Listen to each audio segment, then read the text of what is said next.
Melanie didn't know what to do anymore. She paced back and forth, unable to calm herself down. The wedding dress even seemed to cause unbearable pain. It was heavy and awkward. But that wasn't the issue. Where was the groom? There were only 15 minutes left before the registration, and guests crowded around the registry office waiting. The bride had to keep her emotions in check, which was especially difficult. Melanie's friends were already exhausted, either from high heels or tedious waiting. They couldn't wait to start taking pictures and posting stories on Instagram. The photographers leading the ceremony were just as nervous as Melanie. They kept running up and asking if everything was all right. Time passed, and Adrian was still not there. Tension was in the air, and every minute, Vanessa and Nicholas's faces looked more and more puzzled. Is it possible to be late for your own wedding? The bride's mother was the first to speak, apparently tired of the tedious waiting. The passion subsided literally a few minutes later when an old Buick, the same age as Melanie, pulled up to the registry office. The guests stared in surprise at the young man who got out of the car. He was dressed in a simple trouser suit and held a bouquet of 3 chrysanthemums in his hands. Men and women emerged from the back seat. They seemed a little younger than Melanie's parents, and their attire would have caused even more questions. All of their clothes seemed to be from the previous century. Without any embarrassment, the company began to climb the stairs. "Oh, what an interesting costume wedding," one of Melanie's guests shouted. The young man laughed and handed the bewildered Melanie the bouquet of chrysanthemums. "Hi darling, please excuse my lateness." The guests fell silent and watched with interest as the events unfolded. "Adrian, what is this? Please explain. Is this some kind of surprise?" It seemed like Melanie was suffocating from her tight corset. "My love, calm down. This is not a surprise. Unfortunately or fortunately, this is the harsh truth of life. I just fell so in love with you that I couldn't tell you the whole truth right away. I'm not rich. My parents are simple workers, and I'm just a taxi driver who wants to become your beloved husband." Melanie's face flared up angrily. "Adrian, how can you joke about me like that? Is this a hidden camera shoot? A test to see if I can marry a poor, unfortunate groom?" "Melanie, wait. Don't look for a catch. There are no cameras here. You just professed your love to me yesterday. Has your attitude towards me really changed so quickly? Stop kidding around, Adrian. What kind of circus have you created here? Did you decide to humiliate me completely? Well, thanks, you succeeded. How did I not realize you were a fraudster from the start?" "No circus here." Adrian's voice was now more serious. "We were on a boat ride together, remember? You told me you wanted to live with me for the rest of your life. And at the cafe, remember, I gave you an expensive watch as a gift? I bought all of that with my honestly earned money. I knew you wouldn't want a modest wedding, so I took a loan for this event." Melanie covered her face with her hands and cried silently. She couldn't imagine that the happiest day of her life would turn out to be the worst. The girl thought she had met a considerate, gentle, and wealthy young man. After painting her cloudless future in bright colors, she even started to do worse in university, naively thinking that she wouldn't have to immediately start looking for a job after graduation, as her parents had constantly urged her to do. The financial situation of the future groom did not raise any questions either, stylishly dressed in an expensive car, with a flat that was able to be built in the most prestigious area of the city. No, Melanie didn't think she had won the lucky ticket. All of this was natural to her. She came from a well-to-do family and was pretty, so why not choose a partner to match? Adrian tried to embrace the bride, but Melanie pushed him away and said angrily, "How could you? How could you embarrass me in front of all my relatives on such a day? There will be no wedding." She turned her back on the guests and walked away. The stunned parents of the bride and groom silently looked at each other, unsure of what to do. One of the bride's friends secretly took out her phone and filmed everything that was happening. The guests stood as if petrified. It's not every day that you become a hero in such a dramatic situation. Melanie's father was the first to come out of shock. "Daughter, come back. Everything is fine, anything can happen between a bride and groom." But Melanie, no longer hiding her desperate state, burst into tears and ran down the sidewalk. Vanessa ran after her daughter, while Nicholas sat on the steps of the registry office and lowered his head. Now all attention was focused on Adrian. He confidently handed the chrysanthemum bouquet to his parents and sat down next to Mel's father. How will you explain all of this?" he asked Nicholas. He turned to Adrian and looked him straight in the eye. "You, dear Nicholas, have worked diligently all your life just like your wife. You gave your daughter the best, but only one thing was missing: honesty and selflessness." "What are you talking about? My daughter is an honest girl. You're the one who lied to her, took her to restaurants, drove her around in expensive cars. But why? If you couldn't afford it, why didn't you tell her yourself? I'm certain if she loved you, it would not have been a problem. You would have achieved everything together with time. Why didn't we see through you, swindler?" Melanie's father looked at Adrian with hatred. "No one doubts your daughter's honesty. But why did she run away when she found out about my situation? I'm not a drug addict, not a drunkard, not a criminal. I earn money through honest work.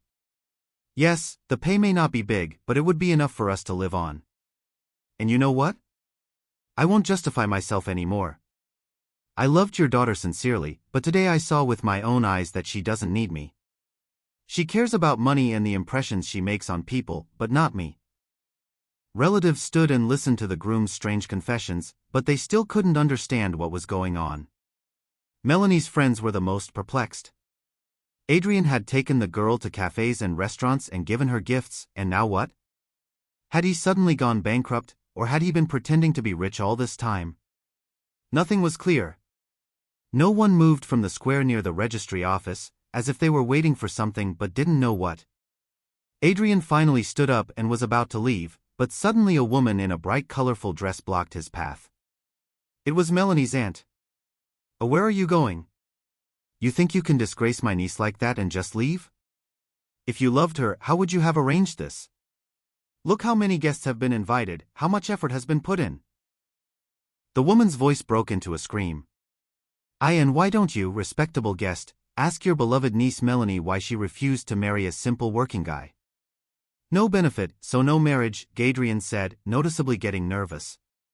Is it shameful that a girl wants to do better in life? And children will appear, then she will have to sit on a penny on maternity leave. Is this calculation? This is called a reasonable approach. Did she deceive you about something? Was she pretending to be somebody? Adrian wanted to argue but fell silent. Suddenly, his mother Caitlin approached the bride's defender and began to speak calmly. You know, Adrian didn't want to shame his future wife. He fell in love so deeply for the first time in his life, and he's not to blame for what happened. Melanie is to blame. What are you saying? Is it Melanie's fault? Of course, the mother always has a good son, and the daughter-in-law is bad, Melanie's aunt retorted, refusing to back down. We saw Melanie with another man at the cafe a month ago, said Caitlin, stunning Nicholas and silencing the angry woman. We were sitting with mutual friends at the cafe. Melanie didn't see us, but we overheard through the partition how she was telling the young man that she really loved him and was only marrying Adrian for his money. We couldn't keep this from our son. All the guests stood in shock at what they heard. No one expected such a turn of events, not even Adrian himself. He uneasily took his mother by the elbow and tried to lead her away, but Caitlin was not going to leave. Adrian didn't talk to us for a week, and then he said he would still marry Melanie. So we convinced him to take this step, to say that he's poor. We couldn't even imagine that she would behave like that, fleeing from her own wedding. Isn't this evidence that she doesn't love our son? She only needs our money. Come on, Mum, let's go, said Adrian, taking his mother towards the car. The guests had already started to disperse, and Melanie's father still couldn't come to his senses. How could I have raised such a daughter? The man muttered to himself, lost in confusion and disbelief. All the pleas of his loved ones that he shouldn't be upset didn't work on Nicholas.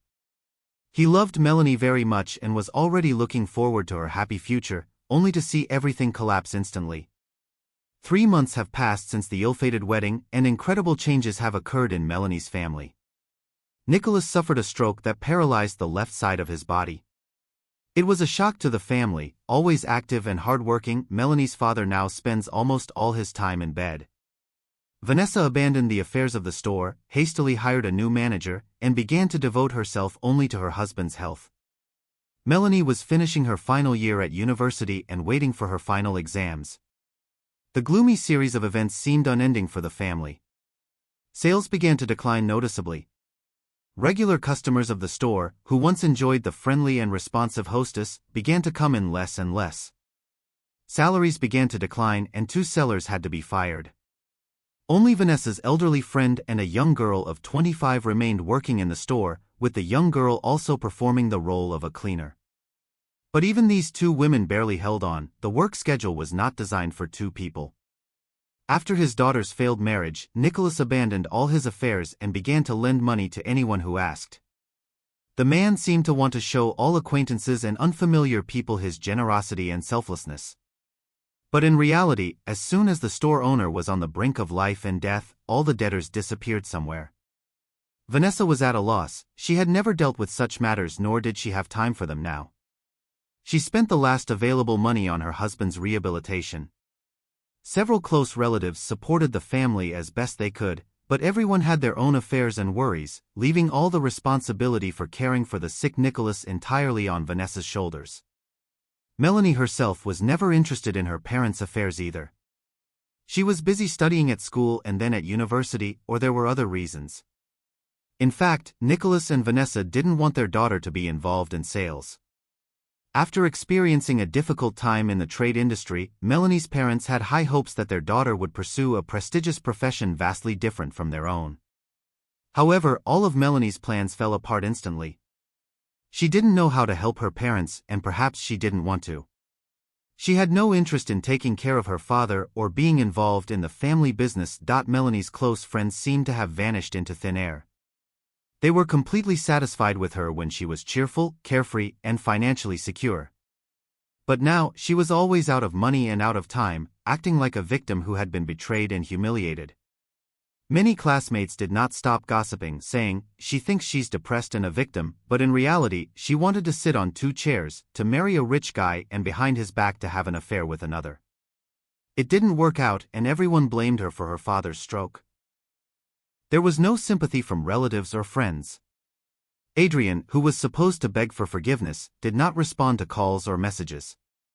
Even her own mother had not spoken to her in days. At the end of June, Melanie finally received her university diploma. Upon arriving home, she flopped onto her bed and picked up her phone without saying a word. "Melanie, could you please go get some groceries?" her mother asked from the other room. "Don't you have anything else to say to me?" Melanie replied defiantly. "Melanie, we haven't had milk or bread in the house for 2 days. So does that mean the bread is more important to you than your daughter's diploma?" Everything was the opposite not so long ago. Her mother emerged from the room looking very pale. "You know, daughter, I didn't realize what a terrible person I raised. It's painful for me to accept that you're my daughter."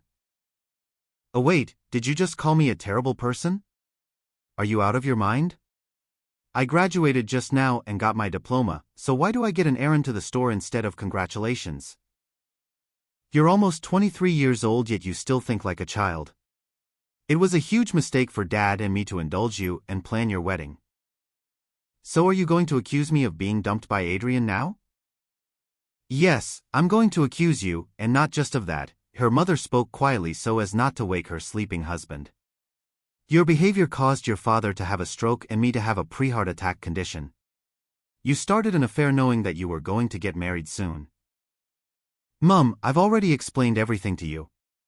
I had no relationship with that guy, we just met for business.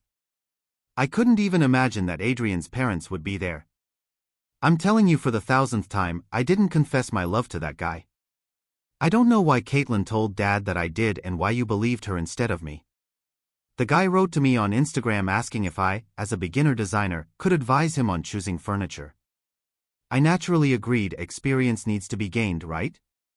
We met, I gave him a few tips, and he decided to thank me and invited me to our student cafe.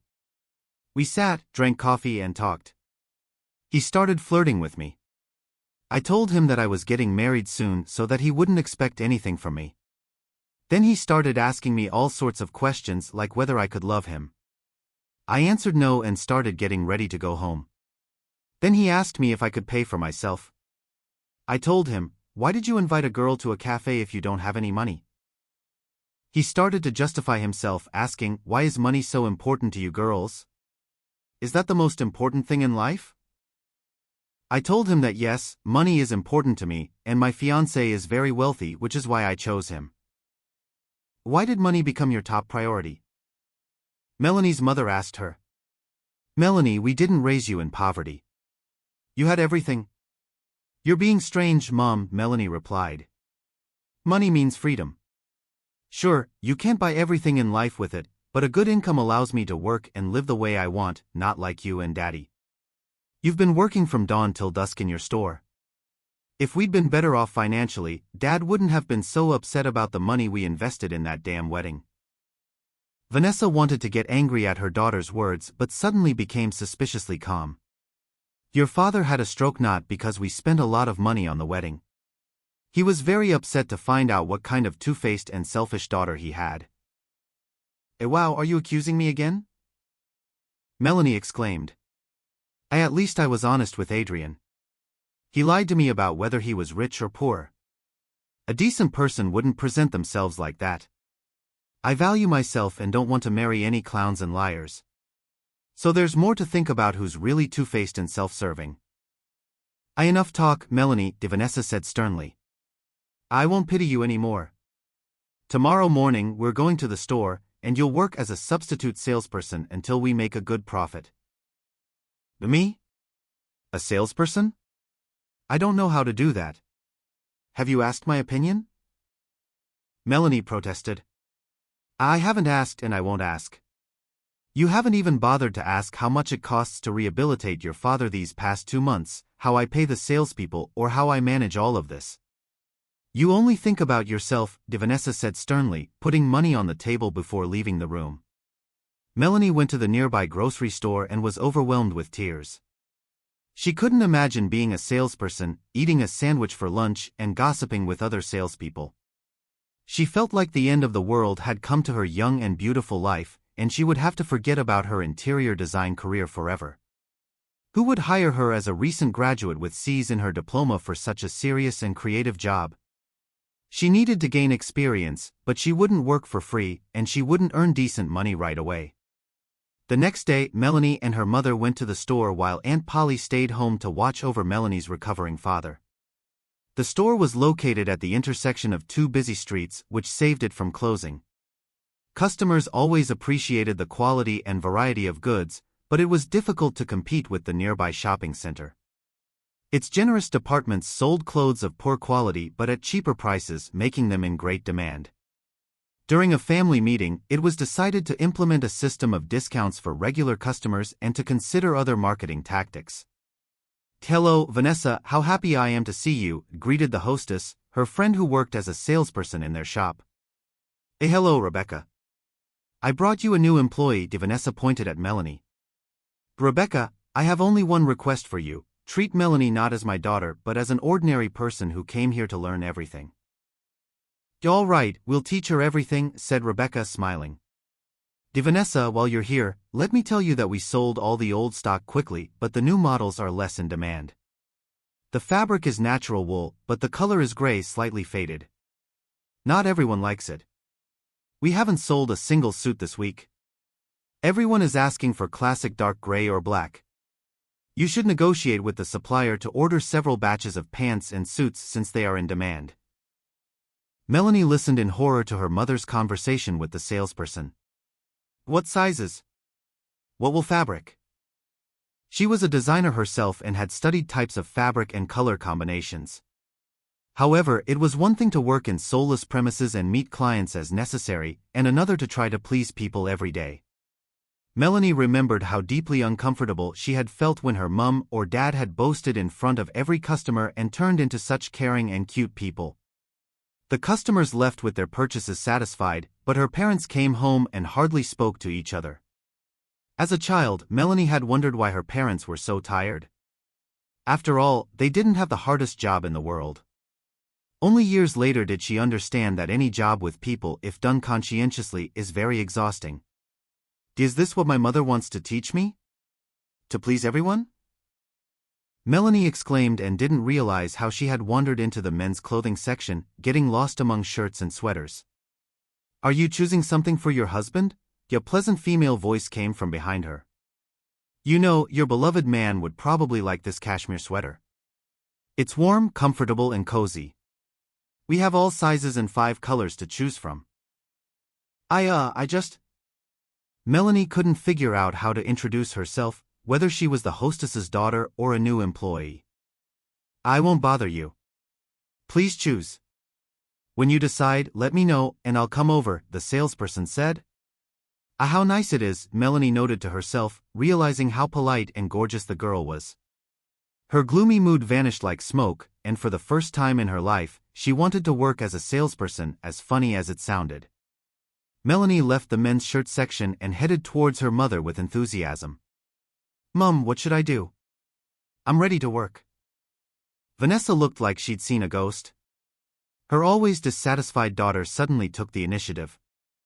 Meet my daughter, Melanie, but you, Rebecca, know her well. And you, Greta, have recently started working, and I haven't introduced you yet. The girls looked at each other and laughed. Nice to meet you. Nice to meet you too, Greta said. She then told the owner that she had mistaken Melanie for a customer and had begun to offer her men's pullovers. Vanessa smiled, observing the interaction between the two girls. She knew Melanie had a difficult character and had no illusions about her daughter's work in the store, but these past few months she had accumulated so much fatigue that she decided to let it be. Melanie didn't expect everything to turn out this way. Boom, and she became a seller of plus-size clothes. Surprisingly, she felt a sudden surge of strength and energy. Melanie threw all unnecessary thoughts out of her head and started to learn sales. These are single-breasted jackets, these are double-breasted, these are boucle fabric jackets. They used to be insanely popular with us, Greta told Melanie about the models in the women's clothing department. What's the maximum size for these jackets? Melanie asked. We always order tunics and dresses of certain models up to XXXL, Greta replied. Melanie's face showed surprise or bewilderment. Well, you know, there are different body types, different women, said Greta. Really? I didn't think plus-size clothes were popular. Oh well, your parents are smart people, and they wouldn't deal with selling outdated things. Think about it, the sizes of fashionable dresses, blouses, and skirts often stop at size L, but women of any weight want to look elegant and modern, and men too. We have many regular customers who don't want to lose weight but want to dress fashionably. It's not our business why they live like that. Our task is to satisfy their needs. And you know, there are few places in our town where you can find clothes that are both high quality and fashionable in that size. There are online stores, but they have long been on our heels, Greta explained. However, when a person comes to us, we don't just sell them something heartlessly. We learn about their desires and try to offer options. Yes, our main task is to sell, and there's nothing criminal about that. But who, if not a seller, will suggest to our buyer what suits them, what to wear with it, how to combine it? Greta pointed to the women's clothing section. Look, this is a dress with a basque. It seems like just a decorative detail in the dress, but no, it's the basque that balances the proportions between a normal waist and wide hips. Or this dress, pick a bright scarf, shoes, a bag, and it will all play out completely differently. Melanie listened with an open mouth to Greta's advice and realized that she had underestimated the work of a clothing store seller and slightly overestimated herself. Greta didn't tell her anything fundamentally new. Melanie had an idea of the cuts and correct combination of clothes. After all, in her past life, she followed fashion trends and regularly went shopping with her friends. But Greta opened up a new world to her when she talked about how to talk to the customer without violating subordination, how to please a client so they leave the store satisfied, sometimes not buying anything. I like working here, really, Greta shared with Melanie during lunch.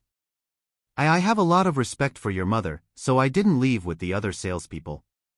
Not every store owner would sell their jewelry to pay their employees. Yeah, my mom is a strange woman. Melanie barely managed to squeeze out the words as she thought to herself, Mum didn't say a word about selling her jewelry. Why do I find out everything from strangers? And really, I didn't even notice that Mum doesn't wear earrings or a ring. I'm a terrible daughter. I am unable to learn properly, earn money, or get married. From that day on, Melanie didn't just work part-time at the family store, she started trying harder than ever. She worked with Greta for several days and Rebecca for several days, taking only one day off per week. Melanie served customers in the store, sorted and steamed clothes in the warehouse, dressed mannequins, and monitored the size grid of the most popular models. But most importantly, she took on the responsibility of promoting the store on the internet, a task Vanessa had managed alone until now. Melanie didn't understand marketing or PR, but her strong desire to bring the family business back to its former level was stronger than her doubts. She began actively maintaining the store's social media page, posting photos of clothing, describing product characteristics, and answering customer questions. Vanessa saw how hard her daughter was trying, how politely she communicated with customers, how she got into all the intricacies of working with the cash register. Despite all the sad events in their family lately, Vanessa was happy about this belated adulthood. Melanie no longer sent 1,001 voice messages to her friends, no longer endlessly scrolled through the news feed, no longer snorted at every request, and spent her only day off with her father.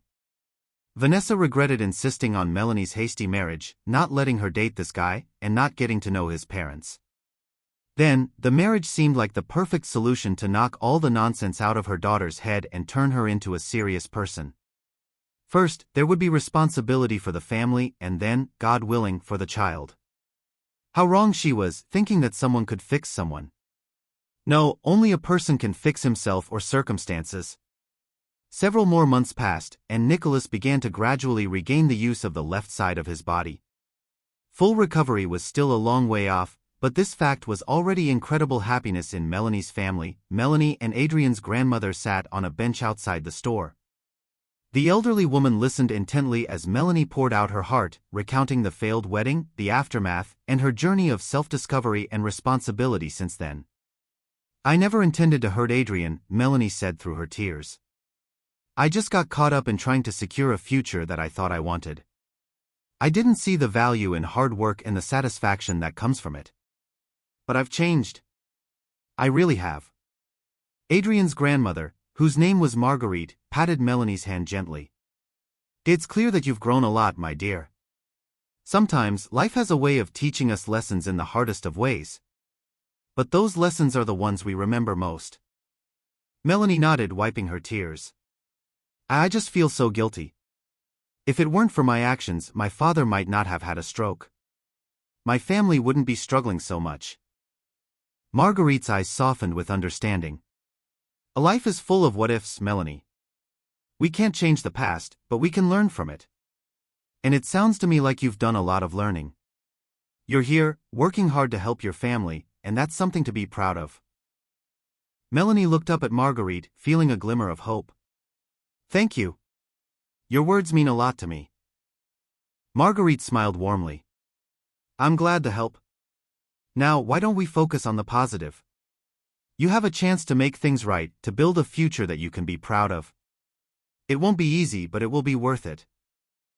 The two sat in companionable silence for a few moments, watching the bustling street. Then Marguerite spoke again. You know, sometimes the most unexpected turns in life lead us to exactly where we need to be. Who knows what the future holds? Maybe you'll find your true calling through this experience. Melanie nodded, feeling a newfound determination. You're right. I've been so focused on what I've lost that I haven't seen what I could gain. As they walked back into the store, Melanie felt lighter, as if a weight had been lifted off her shoulders. She was ready to face whatever challenges lay ahead, knowing that she had the strength and the support to overcome them. The days that followed were busy but fulfilling. Melanie threw herself into her work with renewed vigor, applying the lessons she had learned from Greta and Rebecca.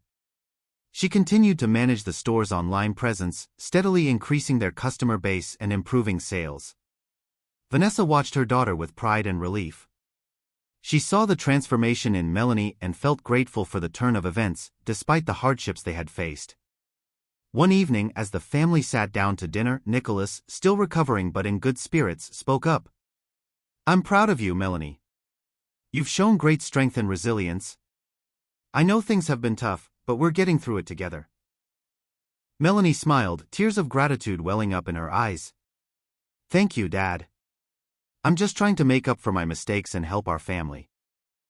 Vanessa reached out to squeeze Melanie's hand. You've done more than that, sweetie. You've shown that you're capable of so much more than we ever realized. And I know your future is bright. As Melanie looked around the table at her loving family, she felt a sense of peace and fulfillment. She knew that the road ahead would still have its challenges, but with the support of her family and the lessons she had learned, she was ready to face them head-on. In the following months, the store began to thrive again, thanks to Melanie's efforts and the dedicated teamwork of the staff. Nicholas continued to recover, and the family found a new rhythm, one filled with hope and determination. Melanie's journey was far from over, but she had taken the first crucial steps toward building a future she could be proud of, a future built on hard work, love, and resilience. Marcus's appearance was unexpected, and his casual demeanor seemed out of place given the intense emotions Melanie had just been processing. She took a step back, her guard up. Talk to me about what? Melanie asked, her tone wary. I just wanted to see how you're holding up and maybe clear the air a bit, Marcus replied. Adrian's told me his side of the story, but after what happened, I thought it would be fair to hear yours. Melanie crossed her arms defensively. What good will that do? Adrian is getting married. What's the point of dredging up the past? Marcus leaned against his car, his expression serious now. Look, I know this is all very complicated, but sometimes understanding what really happened can bring closure. Adrian is still my friend, and if there's any chance of clearing up misunderstandings, I think it's worth a shot. Melanie sighed, feeling a mix of frustration and sadness. Fine, what do you want to know? Tell me about that day at the cafe, Marcus said. Adrian's version of events made him look like a fool, but I have a hard time believing you would do something like that intentionally. So what really happened? Melanie recounted the incident, emphasizing that she had met the man purely for business advice about interior design and that she had no romantic interest in him. She described how everything had spiraled out of control, leading to the disastrous wedding day where Adrian accused her of infidelity. Marcus listened intently, nodding occasionally. That does sound like a series of unfortunate misunderstandings. And Adrian's dramatic declaration at the wedding, well, I can see how that would have pushed you over the edge. Melanie nodded, feeling a bit of relief from sharing her side of the story. I never meant for any of this to happen. I just wanted to prove myself, to be someone who could stand on her own. Marcus smiled gently. I believe you, Melanie. And from what I've heard, you've been doing a lot to help your family since then. That says a lot about your character.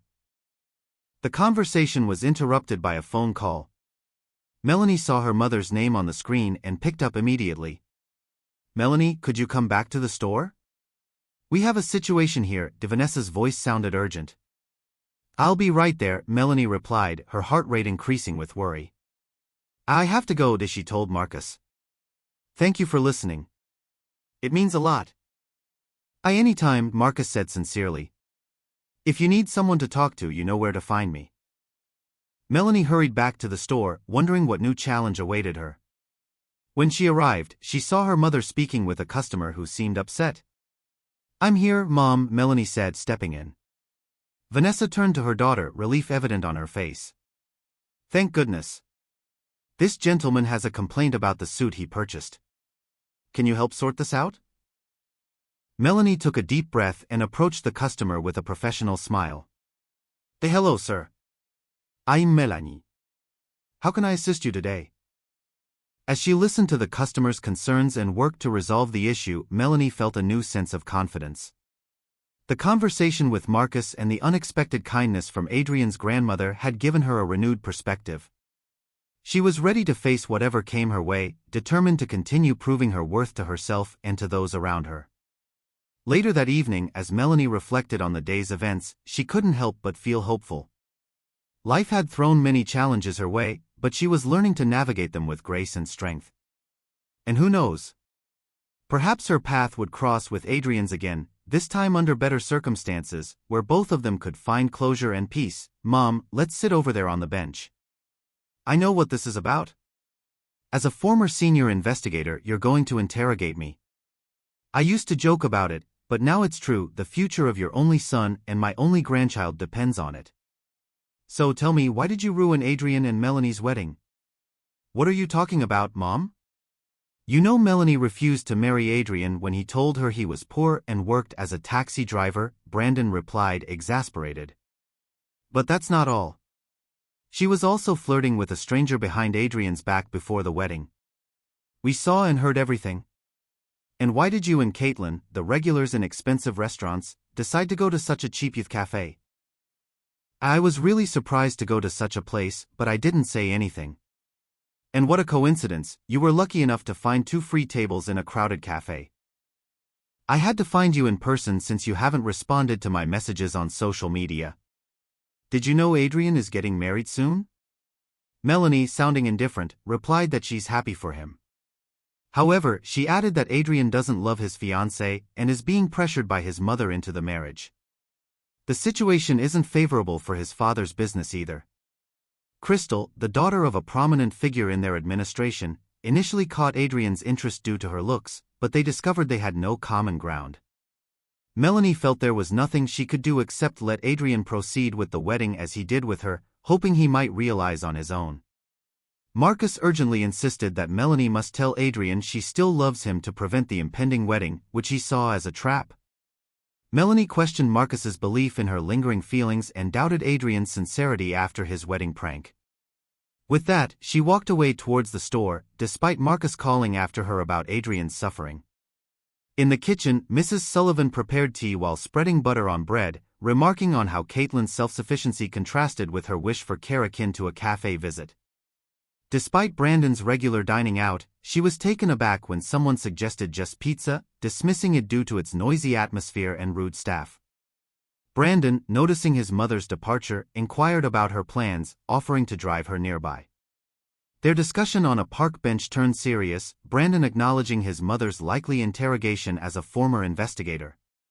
He disclosed Melanie's refusal to marry Adrian upon learning of his financial struggles as a taxi driver, citing her flirtation with another man as further proof. Brandon questioned why they, regulars at posh eateries, ended up at a youth cafe, but didn't receive an answer.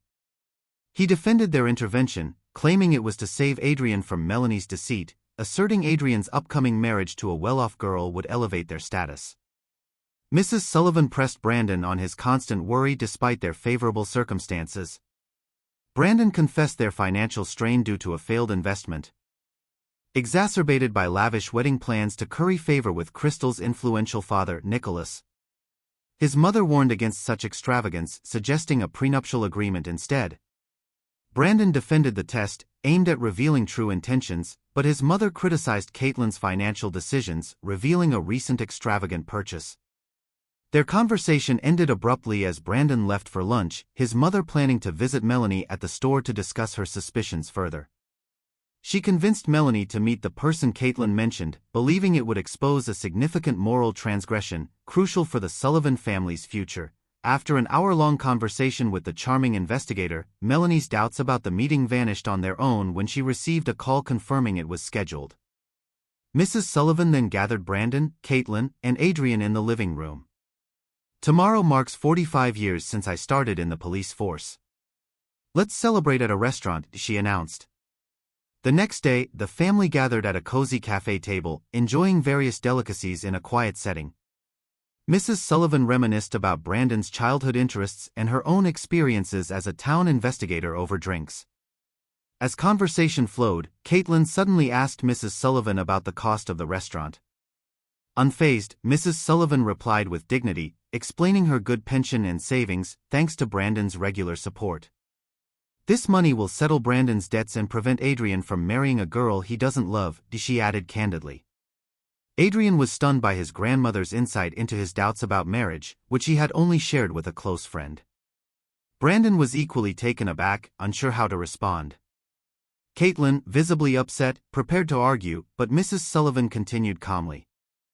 I've lived long enough to see when someone pressures my son and grandson, Mrs. Sullivan continued, addressing Caitlin. She pointedly mentioned Caitlin's extravagant purchases, like a Himalayan goat fur coat, during family financial troubles. Caitlin, indignant, stood up to confront Mrs. Sullivan when Melanie unexpectedly arrived with an unknown man. Mrs. Sullivan seized the moment, declaring their gathering a celebration of truth and justice. Caitlin, care to explain how you arranged this meeting?" she asked, gesturing towards Melanie and the man. The atmosphere grew tense as Adrian realized the extent of his misjudgment, influenced by his mother's actions. The unknown man spoke first, apologizing for his involvement and revealing Caitlin's role in orchestrating the situation to provoke emotional reactions from Melanie. "If Melanie hadn't disclosed her father's stroke post-wedding shock, I wouldn't have kept this hidden." The guy lowered his eyes to the floor and left the cafe as Melanie silently wept behind Mrs. Sullivan's back. Brandon's loud voice broke the silence, questioning Caitlin's deception and her portrayal of their son's bride as a traitor. Adrian's disbelief led Caitlin to suggest a cruel test, prompting Melanie to apologize and leave in tears. Adrian hurried after her, pleading forgiveness for his family's misjudgments. As Melanie and Adrian exited, leaving Brandon, his mother, and Caitlin in silent contemplation, genre norms dictated I should have bought plane tickets and left immediately. However, given my distant residence, please bear with me for a few more weeks. I swear I don't wish to disrupt your family further. You may resent me as you wish, but please recognize the seriousness of emotions and destinies. Consider Crystal, who believes she is loved and deserves happiness. Brandon, I never intended to say this, but it seems the time has come. Your father loved another deeply, but societal pressures led him to hastily marry me. Though physically present, he never felt the same way about me. It's been a lifelong struggle knowing I wasn't his one true love, merely a good mother and wife. I sought solace in work and achievements but never found reciprocated love. Please forgive me if I couldn't give you enough maternal affection. Mrs. Sullivan gripped Brandon's hand tightly, revealing her past to him with deep regret. Caitlin, overwhelmed with emotion, apologized tearfully. Mrs. Sullivan united Brandon and Caitlin's hands, symbolizing reconciliation, as she approached the table to settle the bill. Suddenly Adrian appeared, delivering unexpected news. Crystal chose to study in London, cancelling their wedding plans. More significantly, Adrian and Melanie wanted to marry again, this time ensuring it happened without extravagant fanfare. Brandon, Caitlin, and their grandmother enthusiastically supported the idea, laughing together in newfound harmony, bringing mutual understanding to their previously turbulent household.